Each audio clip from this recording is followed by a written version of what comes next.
I want to get your response to this right here. I was telling you off the air, and you are one of the most popular guests on the show, but I had to get your response to this. Um, Supposedly a Biden supporter, got to be a Biden supporter. So the Bidenomics claim to fame is supposed to be the following numbers here. You tell the audience how true these numbers are and what is being fudged in the figures that this person's reading. They say 13.9 million jobs gained, unemployment rate below 4% for the longest stretch in 50 years, a 70-year low in unemployment for women, and then they have to add the identity politics piece at the end here. Record lows in unemployment of African Americans, Hispanic Americans, and Americans with disabilities. Now, what would be your response to those supposed victories by the Biden Well, administration? first of all, I would say government statistics is a large body of data, right?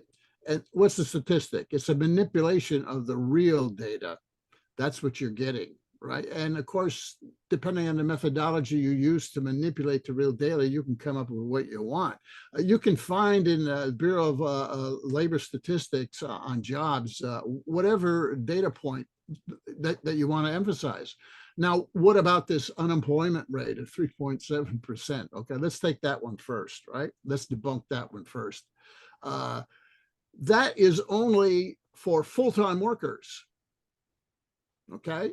And there are problems with that, and I'll explain it. That's called the U-3 unemployment rate based upon a government current establishment survey. You see, the labor data comes from two surveys. One is called the Current Establishment Survey, which is large corporations send in their data on jobs to the government every month. That's the CES, right?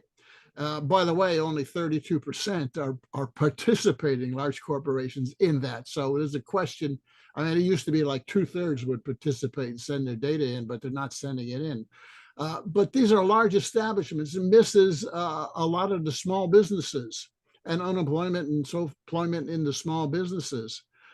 And as I just said, what they send in, and that number 3.7 is only for full-time workers from that particular survey. And that's a problem because we have a labor force of about 160 million people, and we have over 50 million who aren't full-time anymore. Okay, so that 3.7 does not pick up the 50 million who are not full-time. It just picks up full-time workers. And if you look in the government data, the employment levels of full-time workers are declining. The numbers for part-time and temp workers are rising. But that doesn't pick that up. The U-3 doesn't pick it up. Now you can go to look at the other government survey called the Current Population Survey, and that is the result of the Labor Department surveying, in other words, calling and talking to 50,000 worker households every month.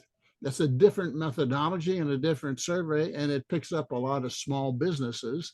And in that survey, you get a rough estimate of part-time and temporary workers and workers who have dropped out of the labor force.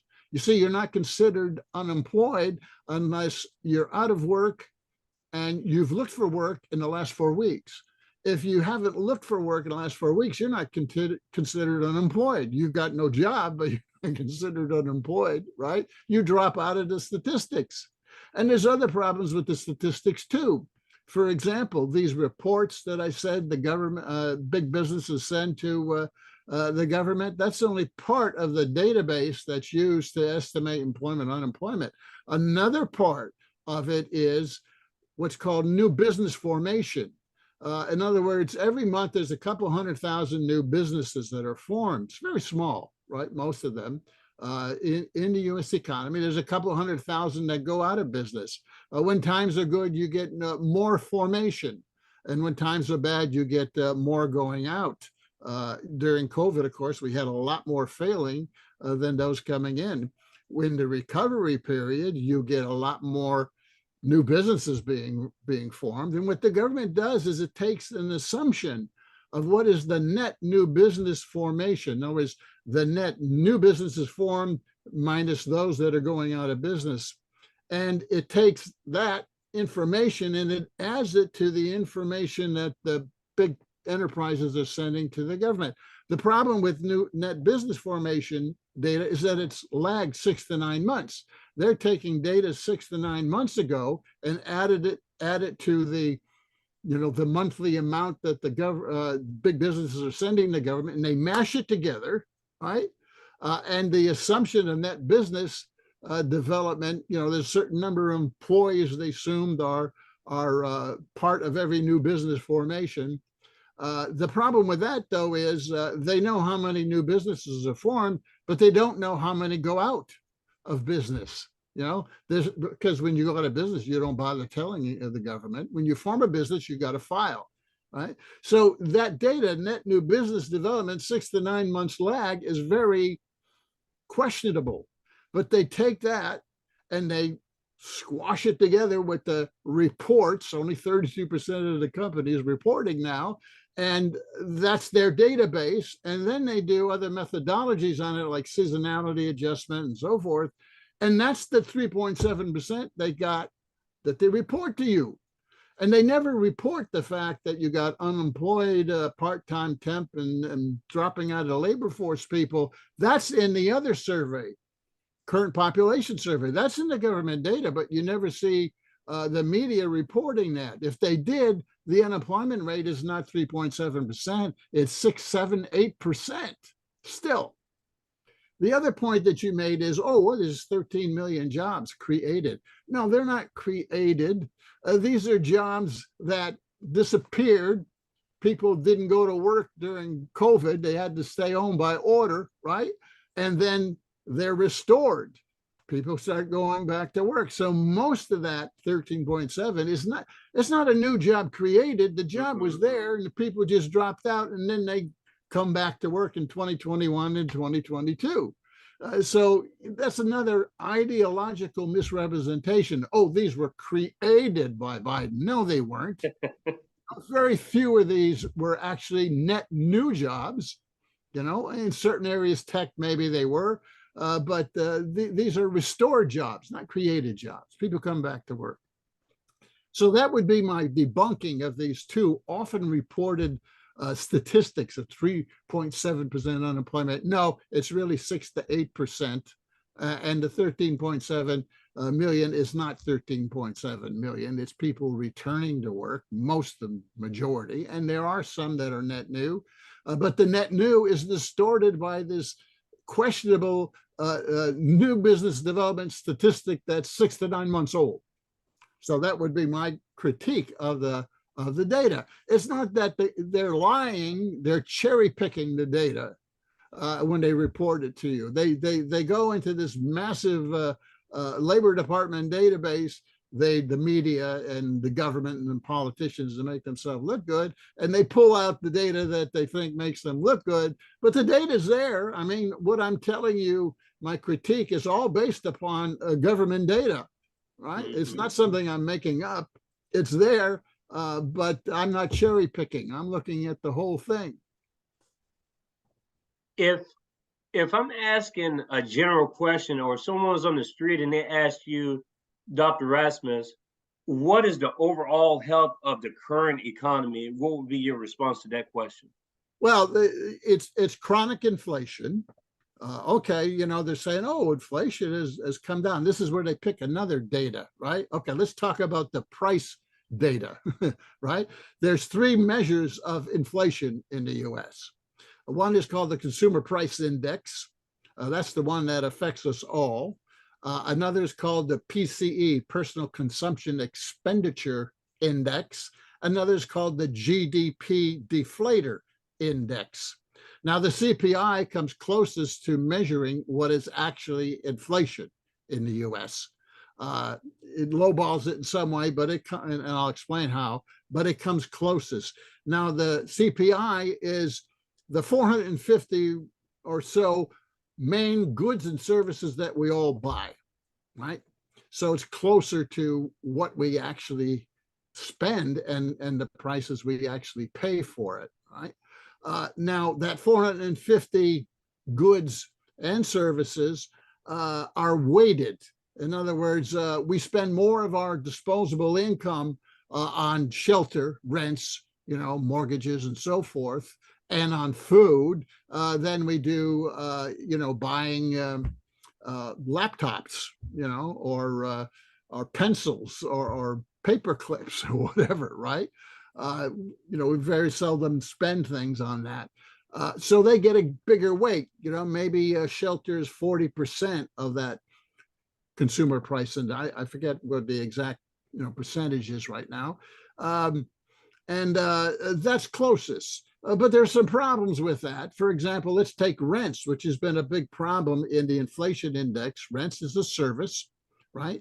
The index is made up of goods, in other words, discrete things you buy, and services that you go and pay for, right? Be they medical services or transportation services or services for utilities, right? Energy and so forth, or personal services or entertainment services and government services, financial services, right? Services is 80% of the economy. The goods, discrete things you buy, cars and clothes and so forth, that's 20% of GDP and the economy. So services in the US is the big bulk of the consumer price index, right? So in the CPI, if you look at it right now, services inflation has not come down very much. 15 months ago in the summer of 2022, we had a 9% CPI index, 9%, right? It's come down to what? Oh, they're saying it's come down to about 4% or even lower than that, they're saying, in using another index, the PCE. You see, the PCE is not based on the 450 goods we buy most often. It's based on the millions of goods and services that exist in the economy, which they just estimate. The CPI, the Labor Department actually does surveys. It sends people out to the stores. It calls people every month, 50,000. It says, well, what did you pay for this? What did you pay for that? It's a true survey. The PCE is not a true survey. The PCE is a lot of assumptions about what's going on in terms of prices, and it lowballs. The PCE is always much lower, but that's the one again that they report in the media, just like they like to report the U-3 full employment number, right? But if you use the CPI, you come up with a different inflation that's higher. And the problem in the last year is that even though the total goods and services in the PCI has come down from 9 to about 4, right? The services, the majority of the economy, is still stuck at about 6%. It hasn't come down, even though the interest rates have had a record run up. Right? It's chronically stuck at about 6% for the last 4 or 5 months. In other words, Fed interest rates of 5.5% cannot bring the services inflation index down below 5 to 6%. Now, the goods index has come down. The interest rate hikes have brought it down. So has the slowing of the global economy. Goods prices, for whatever you're buying, discrete things, could be gasoline, could be cars, right? Could be appliances, whatever. That has come down to about 0. So the total decline from 9% to about 4% has been almost totally due to goods prices coming down in the last year. Service prices, most of what we pay for, are chronically stuck. Now, the addendum to that is that the goods prices are going up again. The service prices aren't coming down anymore, but the goods prices are going up, particularly energy, gasoline, fuel oil, natural gas. Watch this winter, you're going to get hit for natural gas, our fuel oil prices. That's coming. There's going to be a big run up in fuel oil prices. Insurances are going up. That's another component of the services price thing going up. That's continuing to go up. Medical insurances, watch it. Auto insurance is already up. Auto repairs are already up, and rents are way up. okay? Rents and shelter, the biggest part of recent inflation has been rents. And the government a year ago said, oh, well, rents are going to come down. Well, they haven't come down. They're chronically high. You got price gouging going on. If you look, let me back up. If you look at inflation over this period from opening up of the economy to present, what you see is initially you had supply problems, chronic supply chain problems, which kept goods prices up, right? As they resolve some of those supply chain problems, good prices have come down. But that was a big cause in 2021. Goods prices were up, right? Another element of that was corporate price gouging. As the economy opened in 21-22, corporations that lost money because of the shutdown were trying to recoup their money and their revenue, and they raised prices dramatically in 21-22. So you got supply chain problems and you got price gouging problems. You still got price gouging problems. For example, in meat processing and bakery goods, which did not shut down during COVID, they kept those factories open, right? They didn't have any shortages, whatever. They were price gouging people big time coming out of the whole process. The airlines were price gouging people. The railroads are price gouging people. So price gouging is an important element of this run up in inflation. Now that's all supply side problems, right? Demand side is about people, trying to increase their purchase of things. And as we came out of the economy, people got restored their jobs, came back, things they couldn't do in services, for example, they started doing again. Right, so you had some demand driving up prices. Prices inflation is supply and demand, right? If you constrict supply, if you have a supply problem and a shortage, prices go up. If you increase the demand for goods, prices also go up. Initially, it was supply problems. Then you had demand laid on top of that.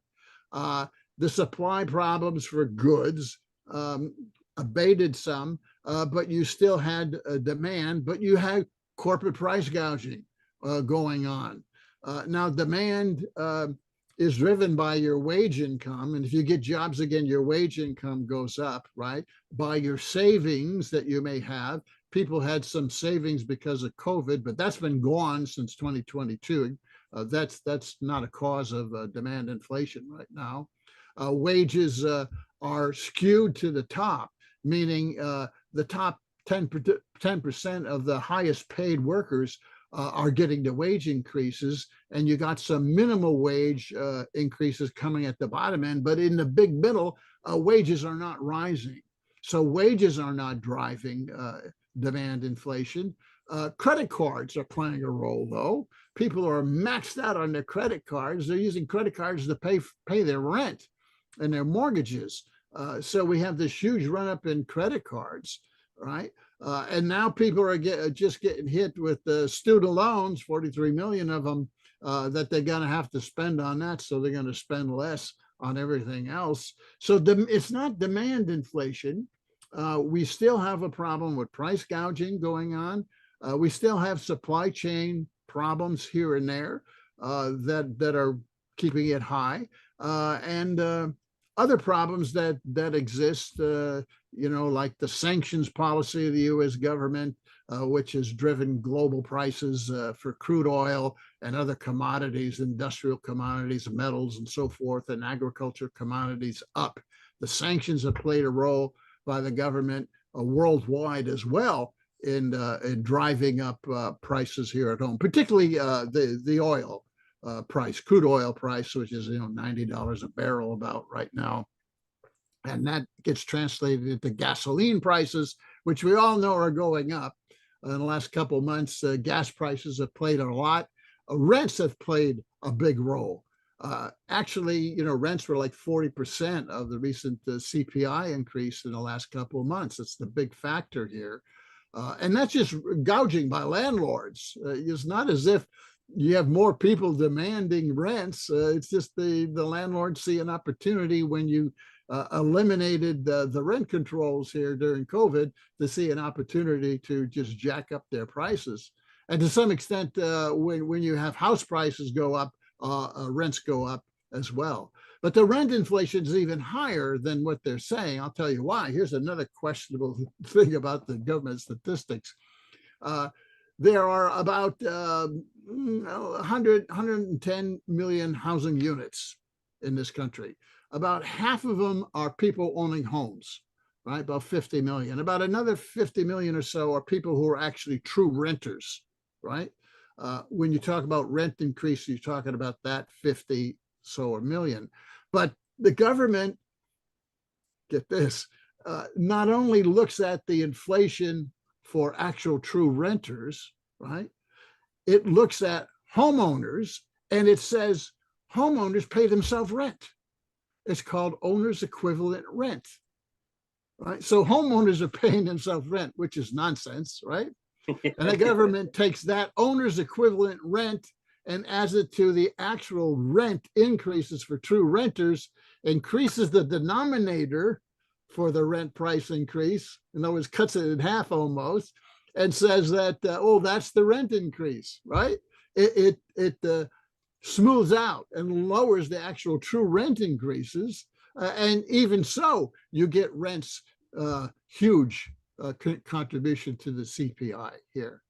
Now, the third index, just quickly, is the GDP deflator price index. We talked about the first two, CPI and how it's more accurate, not perfectly. There are problems like owner's equivalent rent. Another problem with the CPI, before I go on to the other, is that, for example, it's called hedonic pricing. What the hell is that? Hedonic pricing. Well, the government, Labor Department statisticians say that if a product has increased in its quality, offers more features and services, you have to subtract that quality increase from the actual price you're paying. So that we get, let's take an example, iPhones, cell phones, rising by hundreds of dollars every year, but actually in the price index, the CPI, they assume that the cost of an iPhone declines because the quality, the features have been increased. So what you pay is actually more for an iPhone, but the government says, no, you got a price cut, and it averages that out. The same thing with cars, right? The cost of new cars number is lowered by saying, oh, we've got all these sensors in the new cars and everything, right? That's a quality increase. Therefore, the 10% increase in a new car is really only 3%. Those are all kind of problems that are, dug into the CPI index. But even so, the CPI is better than the PCE for reasons I said. And then the GDP deflator, the one that they use to estimate economic growth, real growth, is even less, is even lower than the PCE and the CPI in measuring inflation. Now, what that does is say it boosts the GDP economic growth numbers every quarter and every year, because what you get GDP economic growth is adjusted for inflation, right? Nominal inflation includes all the prices plus the number of goods, new goods that have been sold, right? So if your inflation number is lower than actual CPI, then your real GDP is going to be reported higher. If you use the CPI as the adjustment inflation for economic growth and real GDP, there would be no growth. We would be negative. We would be in recession right now. And of course, we are in a goods recession. Manufacturing in this country has contracted 10 months in a row. All the leading economic indicators indicate recession. Right? There are other indicators that indicate the goods part of the economy, 20% of the economy, is in recession, as well as globally, manufacturing is in recession. Right? The only thing keeping it up is the services, 80% of the economy, where we have this chronic inflation problem. Right? Okay, so that's all I got to say, long-windedly, perhaps. about these indexes, but it's important to understand how the government measures inflation and measures employment and unemployment. Bottom line, it cherry picks the lowest numbers that it can find to report in the media. The actual inflation and the actual unemployment is much, much higher. Bottom line, true inflation is probably 6 to 8%, and true unemployment for everybody, when you count missing labor force and discouraged and those who have dropped out and so forth, and the part-time and so forth, is really not 3.7. It's probably somewhere between 6 and 8% as well. Now, one final comment about this. This is the true picture. It's a very weak growth and a very chronic inflation coming out of the most massive fiscal and monetary stimulus in the history of this country. During 2021 and part of 22, the government spent $4 to $5 trillion in fiscal stimulus spending. On top of that, in addition to that, the Federal Reserve threw $5 trillion at the banks and investors. So you have somewhere between $6 and $9 trillion of fiscal monetary stimulus thrown into the economy. And what did we get in terms of real growth? Mm-hmm. Look at the government statistics again, at the Commerce Department GDP numbers, right? What do you see from the December 31st of 2021 to December 31st of 2022? One full year, the first full year after the COVID spending had been eliminated, right?